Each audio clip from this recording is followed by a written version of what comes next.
안녕하세요. 저는 40대 초반의 여자입니다. 잘 알려진 속담 중에서 뿌린 대로 거둔다라는 말이 있죠. 내가 마음을 좋게 쓰면 좋은 일이 따라오고 나쁘게 행동하면 결국은 나쁜 결과를 초래하기 마련이잖아요. 아직 나이를 많이 먹지는 않았지만 인생을 살아보니 그런 경우를 심심치 않게 보게 되는 것 같아요. 더군다나 얼마 전에 전 시어머니를 마주치고 나니 더욱 이 말이 생각이 났답니다. 전 시어머니를 마주친 건 정말 우연이었어요. 날씨가 좋아서 아직 돌이 안 된 아들을 유모차에 태우고 산책을 하던 중이었는데요. 작은 마트 앞을 지나가는데 경찰차도 와 있고 아주 소란스럽더라고요. 그래서 아기에게 시끄러울까봐 최대한 멀찍이 떨어져서 가려고 하는데 어떤 초라한 행색을 한 할머니가 마트 주인에게 바락바락 악을 쓰고 있었어요. 내가 누군지 알고 지금 이따위로 대접을 하는 거야? 저 길로 쭉 가면 갈비집 건물 나오지? 내가 거기 주인 마누라야. 이거 왜 이래? 아이고, 건물주 마누라가 소주 한 병 살 돈이 없어서 훔치려고 그랬어? 내가 돈이 없어서 빵을 훔쳤다던가 두부를 훔쳤다면 그냥 봐주고 말아. 그 처지에 술은 또 먹고 싶었나 보지? 뭐야?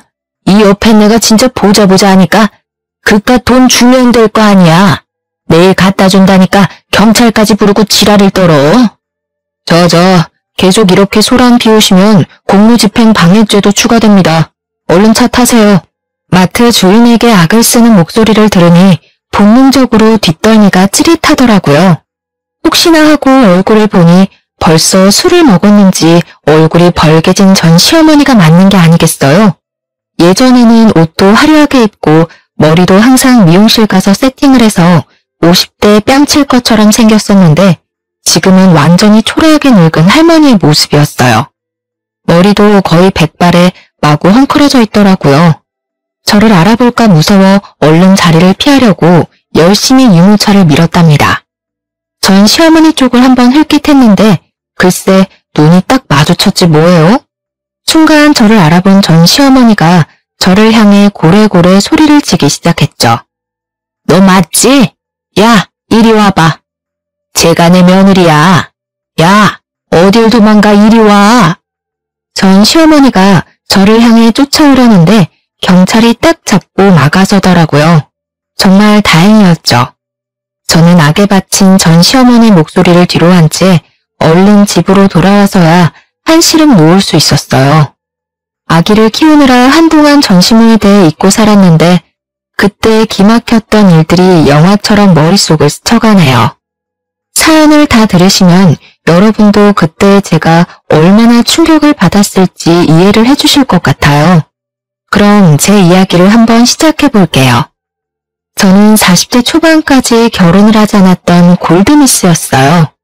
대학교를 졸업하고 바로 중견기업에 취직해서 열심히 일만 했죠. 주변 친구들은 다 결혼하고 아이까지 낳을 때 저는 일만 했으니 팀장이란 직함은 얻었지만 항상 마음이 공허하더라고요. 이대로 자유롭게 살자고 생각이 들다가도 친구 돌잔치에 가면 또 그렇게 부러울 수가 없고요. 그러던 중에 친구의 지인이었던 남편과 우연히 만나게 되었죠. 오랜만에 만난 대학교 동창과 회사 근처에서 저녁을 먹고 있었는데 마침 친구의 지인이던 남편이 지나가다가 아는 척을 하더라고요. 그렇게 합석을 하게 되어 같이 얘기를 나누게 되었는데요. 남편은 저보다 3살이 많았는데 작게 사업을 하고 있다고 하더라고요. 그래서 그런지 성격이 활발하고 호탕한 것 같았어요. 평소 제가 남자다운 성격을 가진 남자를 좋아해서 그런지 살며시 호감이 생기더라고요.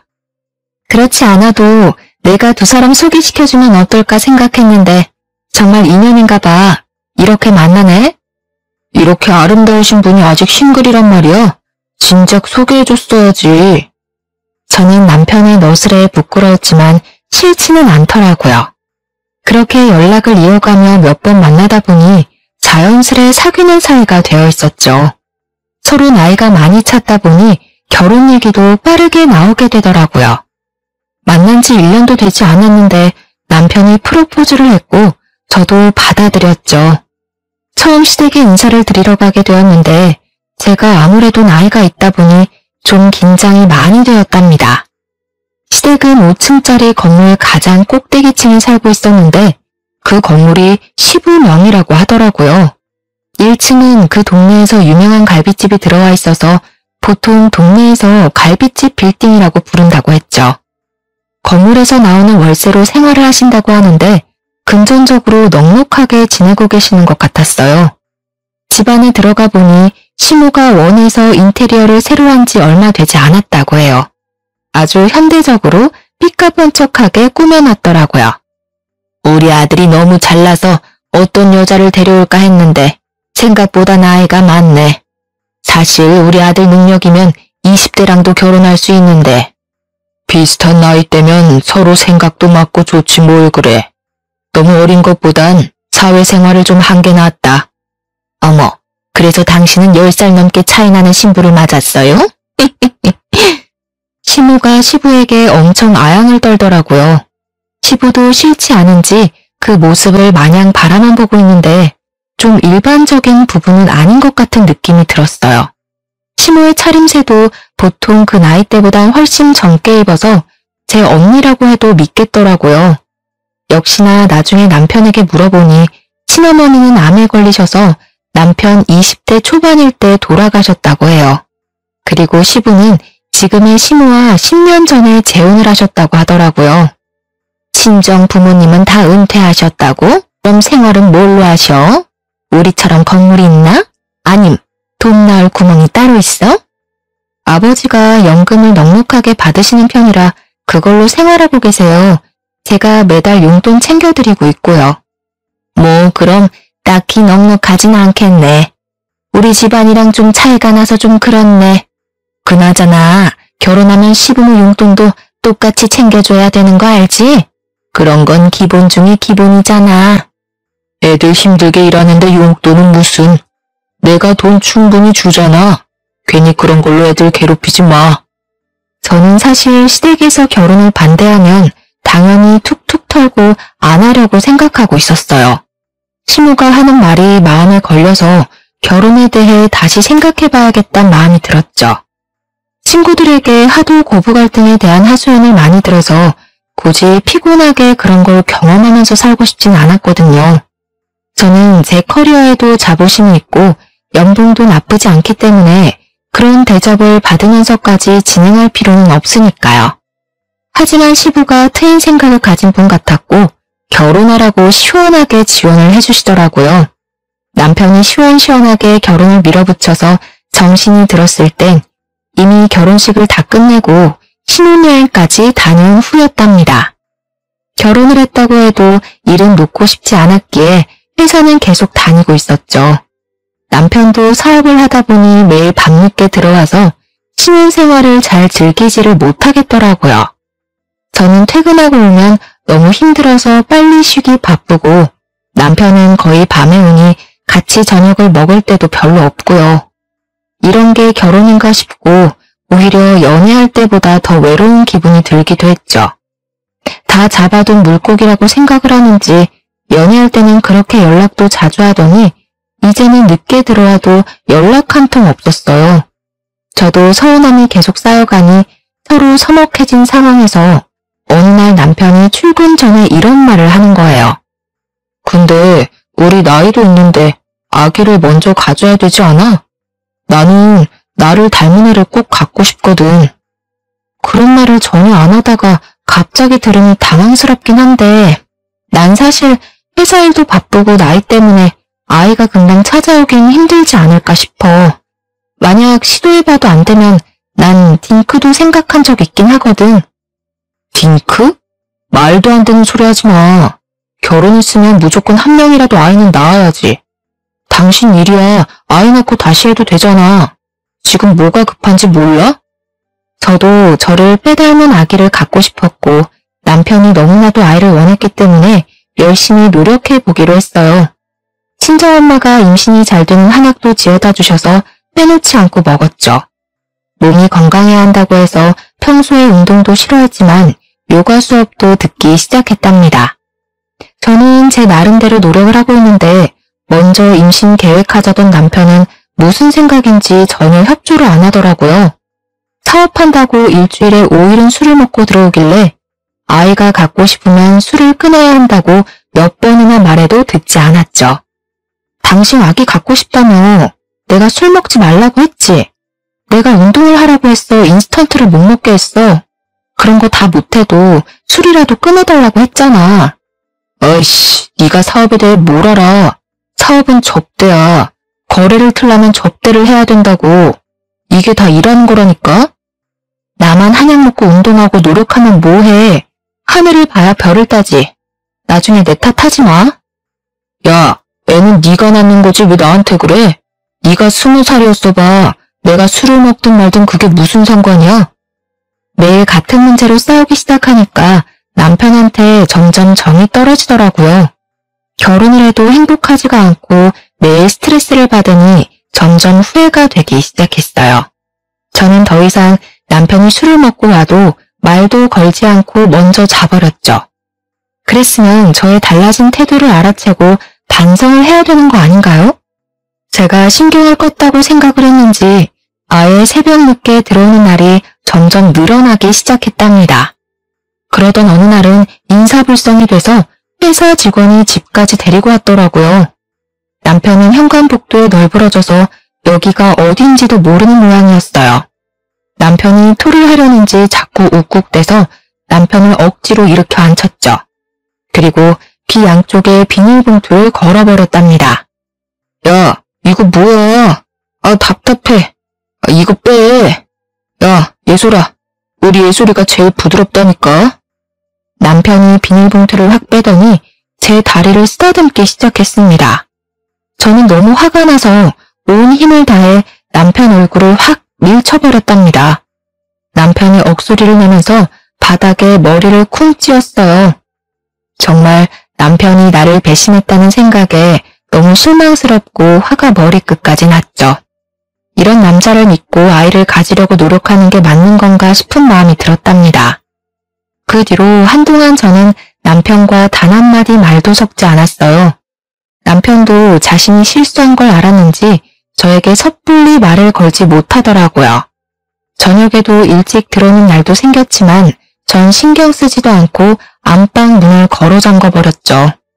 주말엔 몇 주 전부터 시댁 식구들과 저녁 모임을 하기로 약속을 잡아놓은 상태라 가야 될지 말아야 될지 고민이 되었는데요. 안 가면 둘이 싸웠다는 걸 시부모님도 다 알게 될 테고 그럼 또 시끄러워질 게 뻔하니까 생각만 해도 머리가 아프더라고요. 내가 실수한 건 인정할게. 이제 술 먹는 거 자제할 테니까 오늘은 같이 자자. 당신이 아버님 무서워서 이러는 거 다 알아. 내가 그때 술주정하는 걸 녹음해놨어야 하는데 분해 죽겠어. 오늘 가서 아버님한테 당신이 아가씨들 있는 곳까지 드나든다고 말할 건데 그래도 같이 가줬으면 좋겠어? 여보, 왜 그래? 아버지 아시면 진짜 난리나. 돈 빌려주신 거 당장 갚으라고 하실 거라고. 접대 때문에 어쩔 수 없이 한두 번 간 거야. 술 취해서 제정신 아니었잖아. 한 번만 봐줘. 다신 안 그럴게. 기분 좀 풀어, 응? 알았어. 그럼 오늘은 같이 가줄 테니까. 난 더 이상 아이 가지려고 노력 안 할 거니까 그렇게 알아. 당신 태도가 바뀌면 그때 생각해 볼 거야. 그렇게 남편과 함께 시댁으로 향했어요. 사이가 서먹해져서 어색한 공기가 내내 감돌았죠. 시부는 건물 1층에 있는 갈비집으로 저희를 데려가더라고요. 세아가 우리 건물 안에 있어서가 아니라 여기가 진짜 맛있기로 유명한 곳이란다. 많이 먹어라. 그런데 아직 좋은 소식은 없는 거니? 아이 여보, 아직 신혼을 더 즐겨야지 무슨 그런 소리를 해요. 애들 부담되게. 젊은 나이가 아니니까 얼른 아이 낳고 즐겨도 충분하다.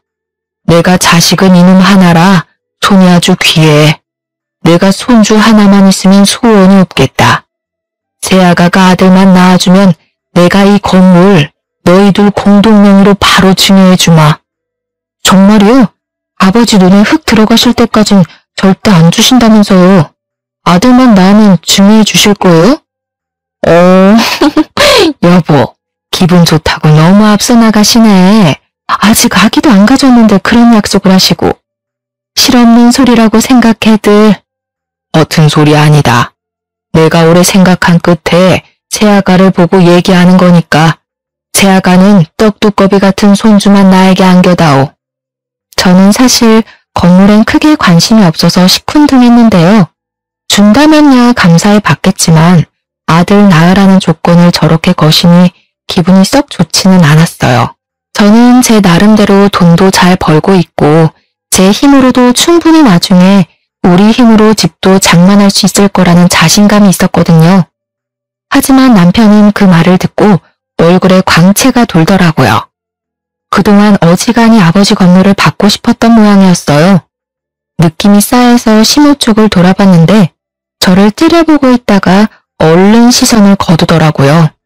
시모는 밥을 먹는 내내 말도 한마디도 안 하고 굉장히 기분이 나빠 보였죠. 그 일이 있고 몇 주 정도 흘렀을 때였어요. 회사에 있는데 뜬금없이 시모가 전화를 했더라고요. 전에 저녁 식사하기 전까진 거의 매일 아침마다 이상한 건강 관련 메시지나 쓸데없는 동영상을 보내와서 스트레스를 받고 있었는데요. 요즘은 통 연락이 없길래 굉장히 편했는데 전화가 오니 살짝 당황스러웠죠. 곧 퇴근 시간 아니니? 집에 몇 시에 도착하니? 내가 기니 할 말이 있으니까 집으로 가마. 오늘 저녁이요? 일이 밀려서 좀 늦게 퇴근할 것 같은데 어떡하죠? 미리 연락을 주시면 좋았을 텐데요. 며느리인 네가 시어머니 내 시간에 맞춰야지 내가 네 뒷공문이 쫓아다니리? 잔말 말고 일찍 퇴근해서 집으로 와. 난 벌써 니네 아파트 근처에서 기다리고 있으니까. 널 보면 한 번에 내내 한 적이 없어 아주. 저는 어쩔 수 없이 일찍 퇴근해서 집으로 달려갔어요. 시모는 못마땅한 얼굴로 현관문 앞에 서 있더라고요. 비밀번호는 절대 알려주고 싶지 않아서 조금만 기다리라고 했더니 그게 마음에 안 드는 눈치였답니다. 부랴부랴 가방을 내려놓고 소파에 앉아있는 시모한테 주스를 건네주고 옆자리에 앉았죠. 무슨 급한 일이라도 있으세요? 하실 말씀이 뭐예요? 아니 그냥 뭐 이거 좀 전해주고 안부도 묻고 하려고 왔지. 자, 이거 받아라. 네가 일을 많이 하는 것 같아서 내가 내 보약 지으면서 한 첩 같이 지었어. 매일 빠뜨리지 말고 먹거라. 안 그러셔도 되는데. 네, 감사합니다. 근데 너희 아기 가지려고 노력은 하고 있니? 낳을 생각이 확실히 있는 거고 요즘 둘 다 너무 바빠서 딱히 노력할 시간이 없긴 하네요. 아버님께서 뭐라고 하세요? 아니 그게 아니고 사실 나는 아기 안 가져도 괜찮겠다는 생각이 들어서 말이야. 네가 사실 아기 가지기가 좀 힘든 나이 아니니? 너무 스트레스 받지 말라 이거지. 요즘 젊은 사람들은 아이 안 갖고 둘이서 재밌게 사는 사람들도 많더라. 아, 네. 근데 재우 씨가 아이를 너무 원하긴 해서요. 저도 한 명은 낳고 싶어서 생기면 축복이죠. 재우야 그렇다 쳐도 너도 속이 훤히 보인다. 너도 건물이 받고 싶긴 한가 보구나. 그거 아버님이 그냥 하신 말씀이니까 흘려들어. 요즘 시대에 너처럼 자기 일하면서 사는 게 좋은 거야. 아기 가지면 회사도 관둬야 되지 않니? 여러모로 잘 생각을 해봐라. 시모는 쌀쌀맞게 말을 끝내고는 바쁘다면서 횡하고 가버리더라고요. 아이를 갖길 바랄 줄 알았는데 완전히 반대로 말을 하니까 어안이 벙벙했어요. 왠지 저를 견제한다는 느낌도 들고 여러모로 건물 때문에 속보이는 말을 많이 꺼내더라고요. 시모가 덩그러니 놓고 간 한약 상자를 보니 솔직히 먹고 싶지가 않았죠. 마침 지금 먹고 있는 한약도 있으니까 굳이 또 먹을 이유는 없어서 그냥 창고에 처박아 두었답니다. 그런데 하루는 이상하게 남편까지 일찍 들어와서 저를 들들 볶더라고요. 저와 눈만 마주치면 임신 얘기를 하는 통에 스트레스가 쌓일 만큼 쌓여 있었거든요.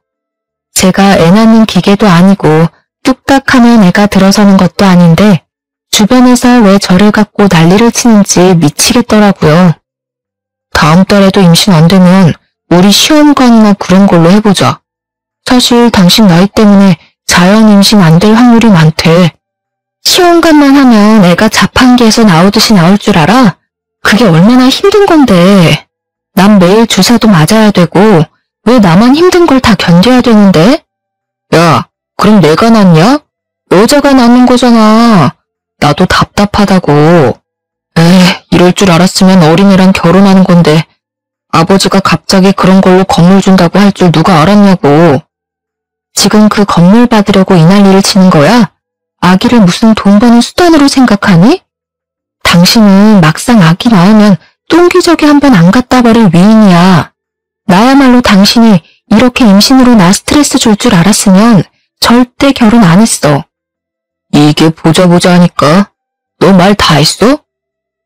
이래서 나이 어린애랑 결혼했어야 돼.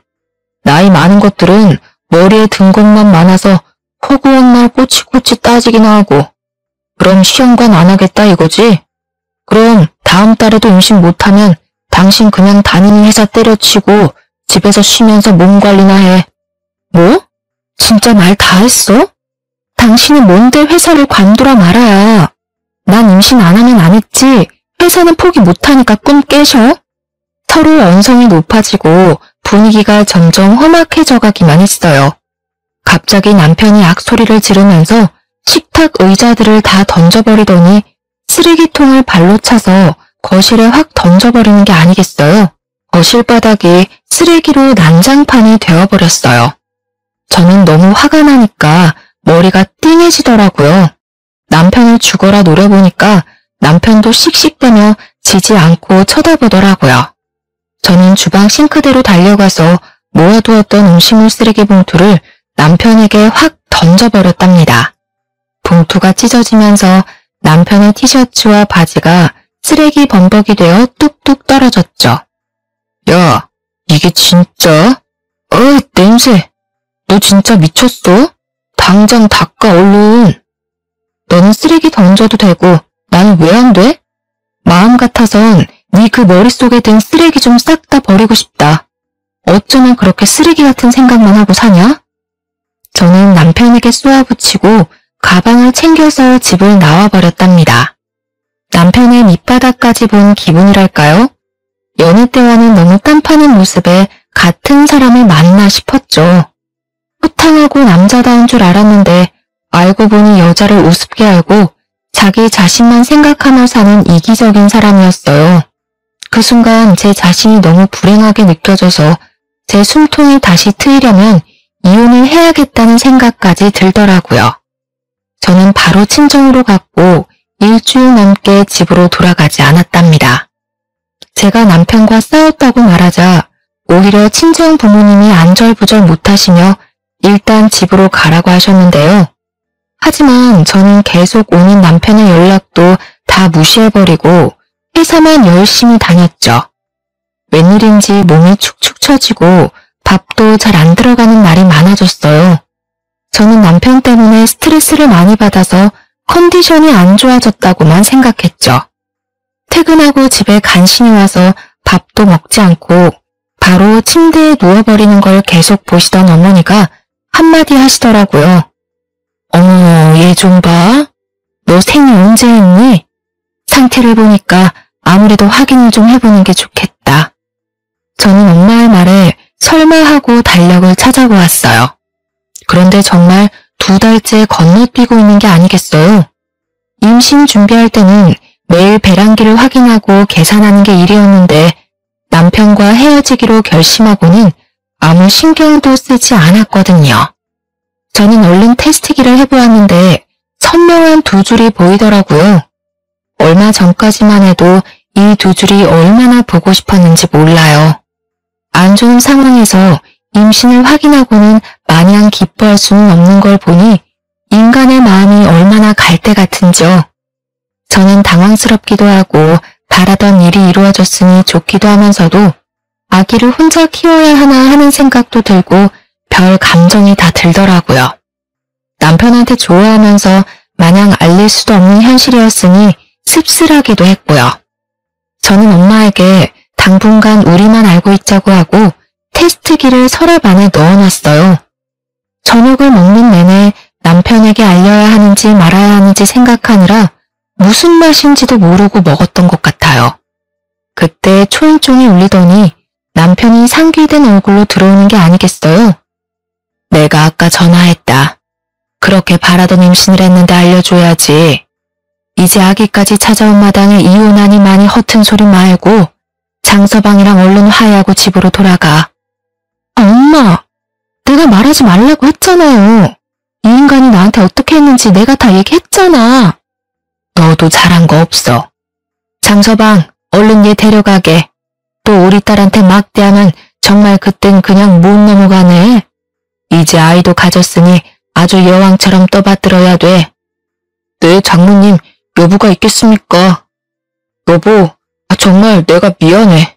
나 그동안 진짜 반성 많이 했어.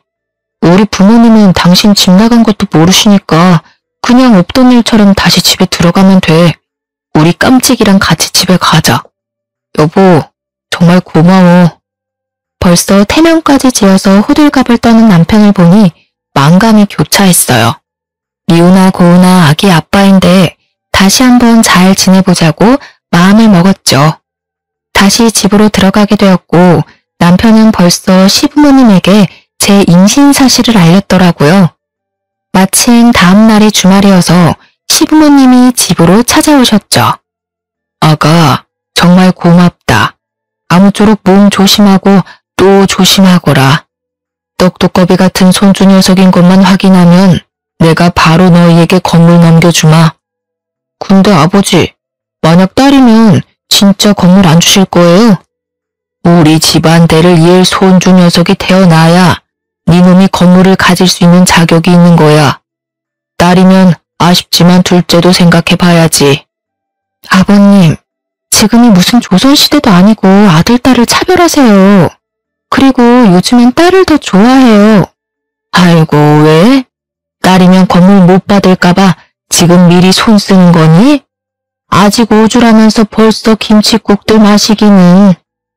어머니, 저는 건물에 욕심 없어요. 주시면 뭐 거절은 안 하겠지만 안 주셔도 괜찮아요. 왜 자꾸 제가 욕심내는 것처럼 말씀을 하세요? 내가 언제? 말이 그렇게 들렸다는 거지. 너는 그 말 대답 좀 그만해. 마흔 넘어서 용케애가 들어서니까 아주 기고만장하니? 시모가 저를 째려보면서 막말을 쏟아내는데 어이가 없더라고요. 누가 들으면 제가 건물 달라고 조른 줄 알겠더라니까요. 여기서 더 말을 이어가 봤자 뱃속의 아기에게 스트레스만 줄 것 같아서 속으로 참을 인자를 새기며 입을 꾹 다물었답니다. 남편은 정말 달라지려는 듯이 성실한 모습을 보여주기 시작했어요. 정말 바쁜 일이 아니고서는 저녁 먹을 시간에 들어오려고 노력하더라고요. 제가 입덧을 해서 밥을 못 먹고 수박과 오렌지 주스만 먹었거든요. 저녁이면 수박을 한 톡씩 사와서 다 썰어서 통에 착착 담아두기까지 하더라고요. 아기가 생기니까 이렇게 바뀔 줄이야. 정말 신기할 정도였어요. 그렇게 남편과 사이는 점점 회복되어 가고 있었는데요. 문제는 시모였어요. 자꾸 이상한 내용의 동영상을 보내기 시작하는 거예요. 너무 보기 싫어서 대부분 그냥 지워버렸는데 가끔 보면 아이 키우다가 너무 힘들어서 부부가 이혼한 이야기나 심한 건 유산되는 이유 보여주는 동영상 같은 걸 찾아서 보내는 거 있죠. 도대체 왜 시모가 삑딱선을 타고 있는지 이유를 모르겠더라고요. 제가 답장도 안 하고 아무런 대꾸도 안 하니까 어느 날 전화를 했더라고요. 살아있었네. 나는 하도 답장이 없어서 잘못된 줄 알았다 얘. 어머니, 말씀이 좀 그러네요. 그런 이상한 동영상 보내는 게 안부 물으시는 거였어요? 저 가뜩이나 입도 심해서 기운도 없고 일도 바쁘니까 이제 그만 보내주셨으면 좋겠어요. 이상한 거라니? 난 다 널 생각해서 보내는 건데 다 보면 앞으로 도움이 되는 건데 그걸 몰라. 너 가만 보면 시부 앞에선 꼬리를 살랑살랑거리면서 나는 부대접을 하는 것 같다. 너 내가 재우 친엄마 아니라고 지금 무시하는 거야? 제가 무슨 푸대접을 하나요? 그런 적 없어요. 어머니야말로 저 임신한 거 별로 달갑지가 않으신가 봐요? 뭐? 그게 무슨 벼락 맞을 소리야? 내가 얼마나 기쁘고 축복해주고 있는데. 그딴 소리 들으니 기가 막히다. 내가 오늘 아기 신발도 사주려고 만나자고 전화한 거야. 오늘 퇴근하고 네 회사 근처 백화점에서 좀 보자. 아, 제가 요즘 몸이 너무 힘들어서요. 죄송한데 다음에 가면 안 될까요? 이거 봐라. 또 나를 무시하지? 내가 말하면 좀 내내 하고 따를 생각을 해야지. 7시에 정문 앞에서 기다릴 거니까 그렇게 알아. 가뜩이나 주스만 먹고 영양해 가면서 회사 사람들에게 내색도 못하고 일도 일대로 다 하고 있는데 백화점까지 가려니 너무 힘들었어요. 저는 결국 시어머니를 만나서 백화점 안으로 들어갔죠. 저는 아기용품 매장만 가서 얼른 사고 집에 가고 싶었는데 시어머니가 1층부터 제 팔짱을 딱 끼고 삥삥 돌며 구경을 하는 거예요. 어머님, 저 진짜 너무 몸이 힘들어서 얼른 아기 거 먼저 좀 사러 가면 안 될까요? 예, 백화점에 왔는데 구경을 좀 해야지. 아니, 겉으론 멀쩡해 보이는데 뭐가 힘들다고 그래? 배가 남산만큼 나온 것도 아니면서. 저도 임신이 처음이었지만 시모는 재혼 전에도 한 번도 아이를 가진 적이 없어서 그런지 임신 초기에 얼마나 힘든지 이해를 못하는 것 같았죠. 아기용품 매장이 있는 3층까지 구석구석 삥삥 도는데 정말 주저앉고 싶더라고요. 가까스로 정신을 부여잡고 시모가 골라주는 아기 신발을 하나 받아들고 나왔어요. 이상하게 백화점에 앉아서 쉬는 의자가 없어서 잠깐 쉴 수도 없었거든요. 저는 빨리 집에 갈 생각만 하고 있었기에 엘리베이터 쪽으로 걸어갔어요. 시모가 뒤에서 저를 재빠르게 쫓아오더니 팔을 잡더라고요. 아유, 얘. 사람이 너무 많아서 한참 기다려야겠다. 너도 힘든데 우리 계단으로 내려가자. 그럼 금방이야. 네? 저 다리가 후들거려서 계단 못 가요, 어머니. 시어머니는 제 말도 듣지 않고 비상구 문을 벌컥 열었고 저를 기다리고 있더라고요. 제가 움직이지 않자 인상을 팍 쓰면서 오라는 손짓을 계속 해댔어요. 예, 빨리 오라고. 사람이 그렇게 많은데 저한테 소리를 삑 지르기까지 하더라고요. 저는 사람들 눈을 피해서 비상구 쪽으로 걸어갈 수밖에 없었어요. 난간을 꼭 잡고 내려가기 시작하는데 시모가 앞서가지 않고 제 뒤에서 따라오는 게 아니겠어요. 저보다 걸음도 훨씬 빠른데 뒤에 떡 버티고 있으니 불편하고 신경이 쓰였답니다. 거의 1층에 도착하자 한시름에 누워서 잠깐 쉬려고 하는 찰나에 다리가 휘청이면서 난간을 잡을 새도 없이 몸이 앞으로 고꾸라져 버렸답니다. 저는 계단을 대굴대굴 굴러서 바닥으로 떨어졌어요.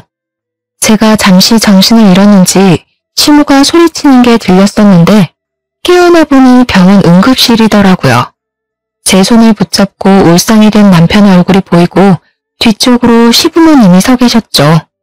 여보, 괜찮아? 도대체 어떻게 된 거야?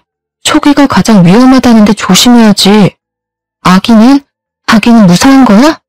응, 다행히도 아기는 무사하대. 걱정하지 마.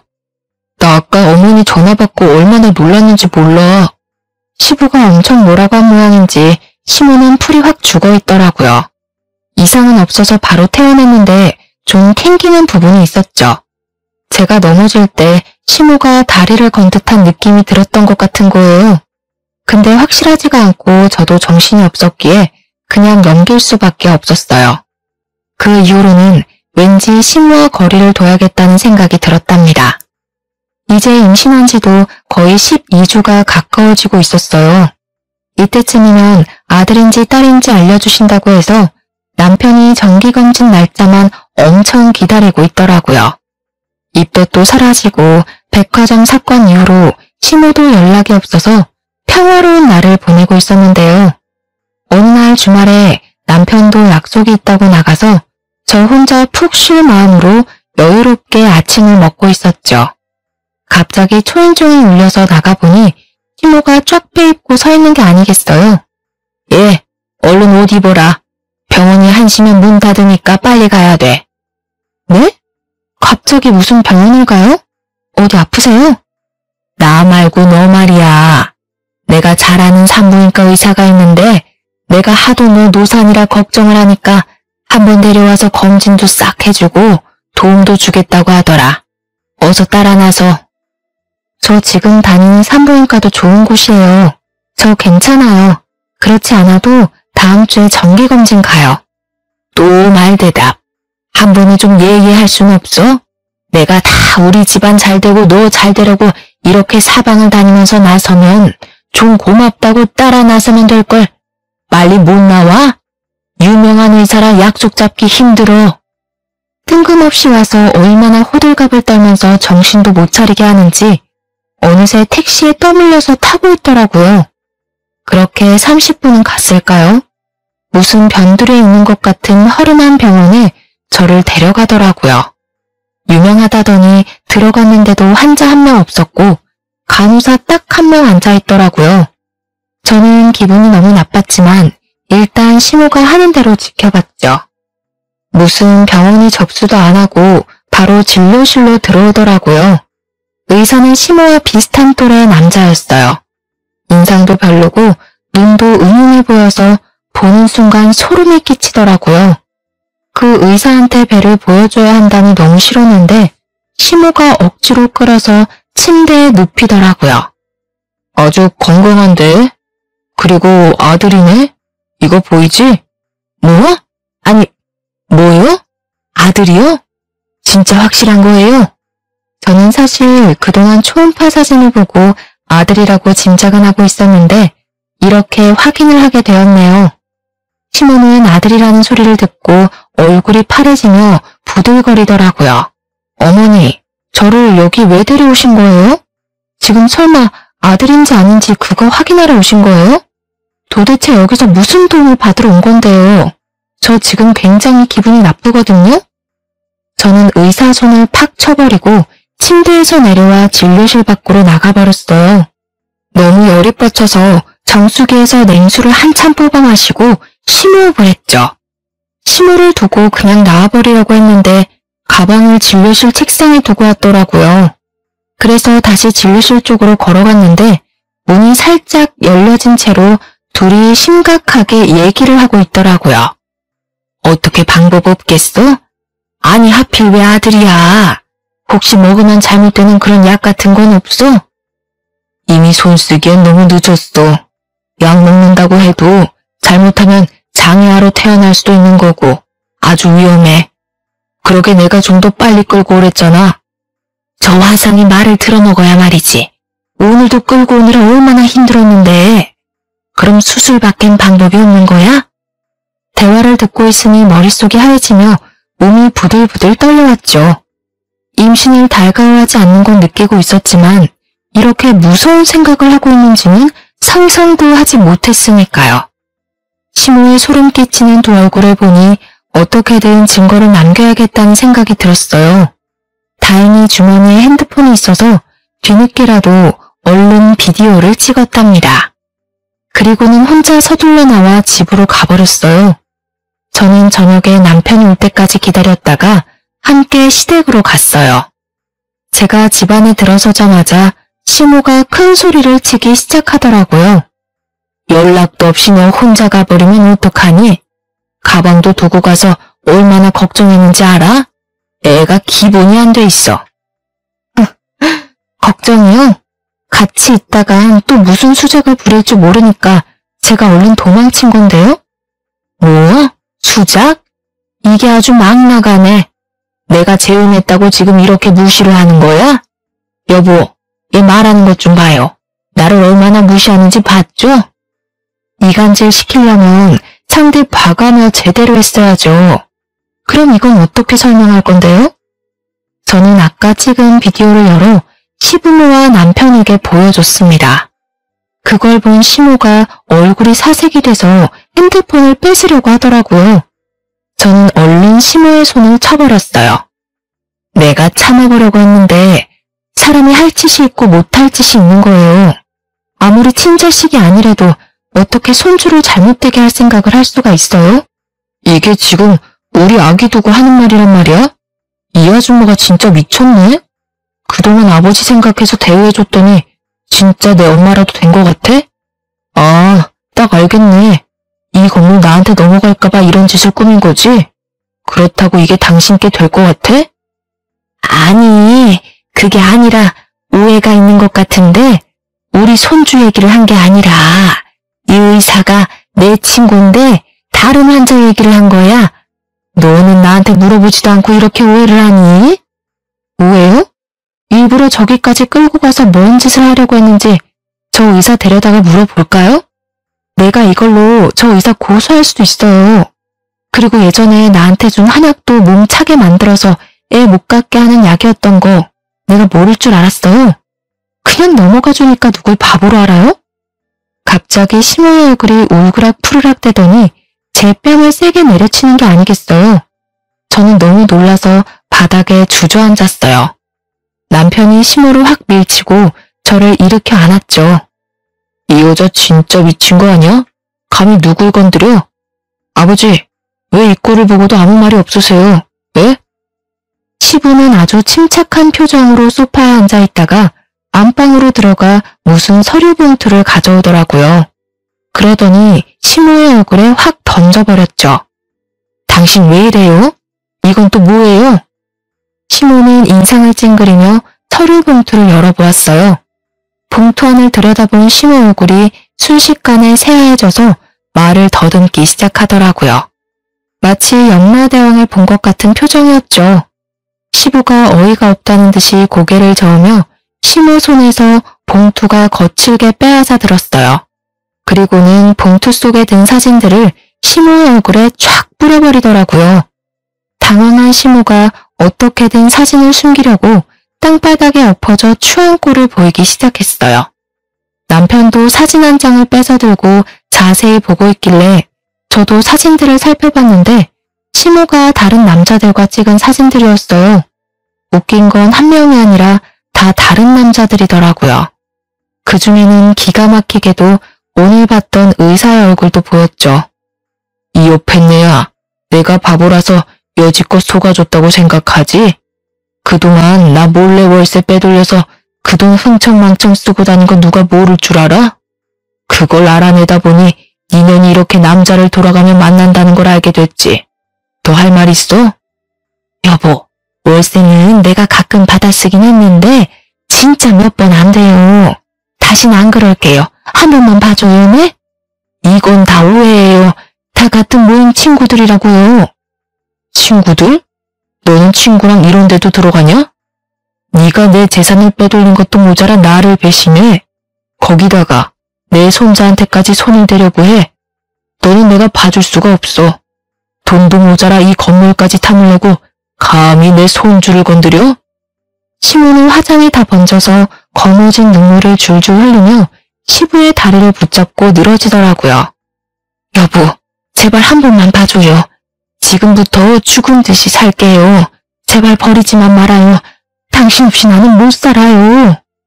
내가 아니라 내 돈 없이 못 사는 거겠지. 당장 내 집에서 꺼져. 지금 안 나가면 내 손주 건드린 채 톡톡히 몰릴 줄 알아. 이게 당신한테 주는 마지막. 시모는 시부의 손에 끌려서 건물 1층 밖까지 쫓겨나갔어요.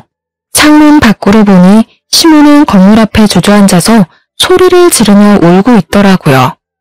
몇 시간이 지나도 그 앞에 있어서 사람들이 웅성웅성 대기도 했죠. 보다 못한 남편이 경찰에 신고를 했고 경찰과도 한창 실랑이를 하다가 결국은 경찰차를 타고 가면서 마무리가 되었답니다. 그 후로 매일 시모가 건물 앞에 와서 시부를 찾으면서 울어서 영업방해로 여러 번 경찰이 찾아오기도 하고 소란이 계속되었다고 해요. 시부가 저와 아기의 안정을 위해서 출산 때까진 시댁에 오지 말라고 해서 시모를 그 후로 보진 않았답니다. 시부는 소송을 진행해서 시모한테 돈 한 푼도 주지 않고 이혼할 수 있었어요. 시모는 남은 돈으로 변호사까지 고용해서 어떻게든 재산을 분할받으려고 발악을 했지만 불리한 증거가 너무 많아 통하지 않았죠. 저는 무사히 아들을 순산했고 출생신고하는 날에 맞춰 시부가 선물처럼 건물을 증여해 주셨답니다. 집안에 분란을 일으키던 시모가 사라지고 아기가 태어나니 웃을 일이 많아지고 평화가 찾아오더라고요. 가족이 모일 때는 일부러라도 시모 얘기는 절대 하지 않았고 저도 육아휴직을 하면서 아기만 열심히 키우다 보니 어느새 시모의 존재 자체가 희미해져 갔었는데요. 우연히 시모를 딱 마주치게 될지 누가 알았겠어요. 시모가 저를 알아보고 쫓아오려고 할 때는 얼마나 놀랐는지 사연을 보내는 지금도 등골이 오싹하답니다. 우리 아들에게 해를 끼치려던 시모가 혹시 우리 아기 얼굴이라도 봤을까봐 치가 떨리는 제 마음을 이해하시나요? 사람이 큰일을 당했으면 잘못을 뉘우치고 정신을 차려야 하는데 아직까지도 시부 건물에 미련을 못 버리고 있으니 기가 찰 뿐입니다. 다행히도 우리 아들은 양가 어른들의 사랑을 듬뿍 받으며 정말 건강하게 잘 자라주고 있답니다. 여느 부부처럼 남편과 자주 뚝딱거리기도 하지만 요즘처럼만 잘 지냈으면 참 좋겠어요. 매일 이곳에서 사연을 즐겨 듣다 보니 자기 분수에 맞지 않는 걸 탐하다가 수렁으로 걸어 들어간 시모가 생각나서 저의 이야기를 한번 꺼내놓아 보았는데요. 굳이 대단한 걸 하지 않아도 다른 사람에게 해를 끼치지 않고 산 것만으로도 오늘 하루도 잘 살았다는 생각이 듭니다. 여러분도 그런 하루를 보내셨을 거라 믿으며 이야기를 마칠게요. 들어주셔서 감사합니다.